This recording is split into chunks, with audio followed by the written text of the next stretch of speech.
Let's take a look at the characteristics of destruction by fire. Experts said no building like it, a modern steel-framed high-rise, had ever collapsed because of fire. Now, fireproofing is intended to withstand ordinary fires only for up to 2 hours. So,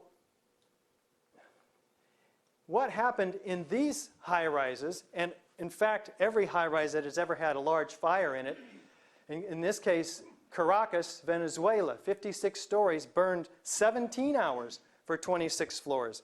Its fireproofing is only good for 2 hours. It did not collapse after 17 hours. Likewise, Los Angeles, First Interstate Bank, burned 3.5 hours over 5 floors.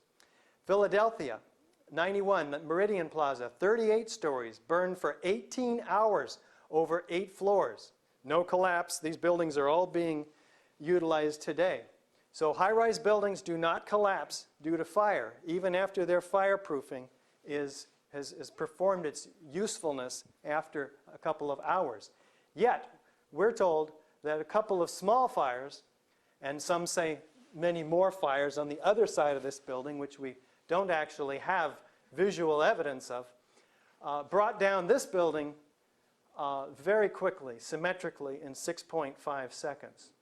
Do we have expert corroboration? Well, the top European controlled demolition expert, Danny Jawinko, says it starts from below. They have simply blown away the columns. This is a controlled demolition. A team of experts did this. This is professional work without a doubt. Hugo Bachmann, professor emeritus and a former chairman of the Department of Structural Dynamics. In my opinion, the building World Trade Center 7 was with great probability professionally demolished. What more do we need? Do we have molten metal at the World Trade Center Building 7? You'd get down below and you'd see molten steel running down the channel rails. Like you're in a foundry.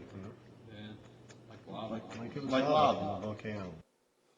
Molten iron is the product of the incendiary thermite, a cutter charge which is used in many controlled demolitions.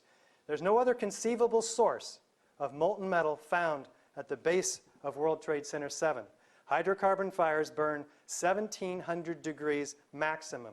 Molten metal, molten iron in this case, and most all molten metals burn,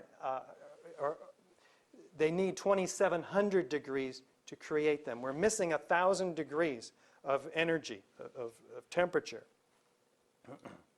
Down below. Do we have foreknowledge of the collapse? Turns out we do. The fire chief, Nick Viscani, says, hey, we're moving the command post over this way. That building is coming down. Well, never before in history had a high-rise steel frame building, especially one with only a couple of small fires in it, but even large ones have never brought down a steel frame building. Let's see what the emergency and police workers say.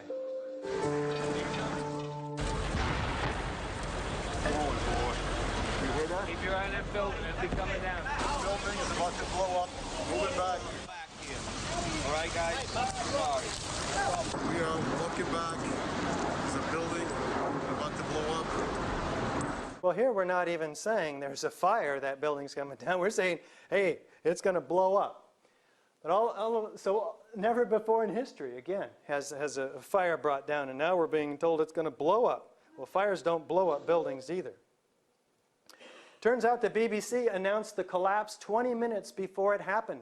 Here is the BBC reporter announcing the 47-story Solomon Brothers building close to the World Trade Center has also collapsed. This was announced 20 minutes prior, and here's the building right here, still up in the air. Who gives these people their scripts? And can't they do a better job of timing these things? BBC, of course, apologized for this mistake, citing the confusion of the day's activities.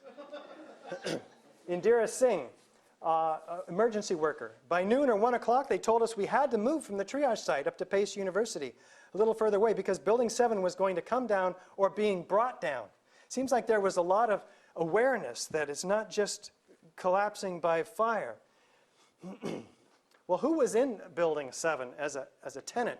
Well, the CIA's undercover New York station was there, the IRS, the Department of Defense, Mayor Giuliani's Office of Emergency Management, Securities and Exchange Commission, which, by the way, lost hundreds of active files that were being used to prosecute organizations such as Enron and WorldCom.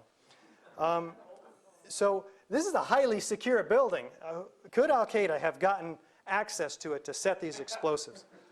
I don't think it's probable. What's happening with the investigation? It's been put out to bid, and a proposal was successfully negotiated to Applied Research Associates, but they were told a couple of things. Don't examine floors 1 through 7, and don't examine the 47th floor. Why? Well, that's where all the evidence of controlled demolition is.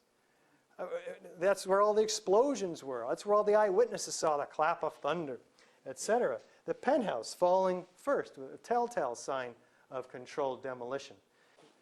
You can find me and my website at ae911truth.org. Everybody, please speak out, and thank you so much for coming tonight.